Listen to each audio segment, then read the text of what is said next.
என்னப்பா வாசம் வருது தம்பி? என்ன வாசம் வருது?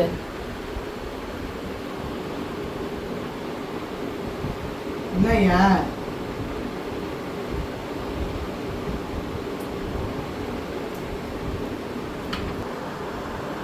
என்னப்பா அது? என்ன வாசம் தெரியுது அவனுக்கு? ப்ரான் வாசம். ம், கத்தக்கூடாது. ப்ரான்.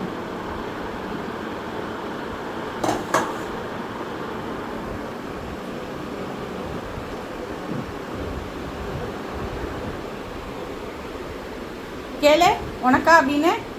உன்னோட தம்மனே. உங்களுக்கா யாருக்குன்னு கேளு. அங்கெல்லாம் வாசம். அம்மா ட்ரெஸ்லலாம் அம்மா ட்ரெஸ்லலாம் ஒன்றும் இல்லை. அப்படி தரமாட்டாங்க. இப்படி நல்ல பிள்ளையா உட்காந்தா அப்படி தரமாட்டாங்க. அப்படிலாம் தரமாட்டாங்க. நீ வா. இப்போ போய் தூங்க ஓடு.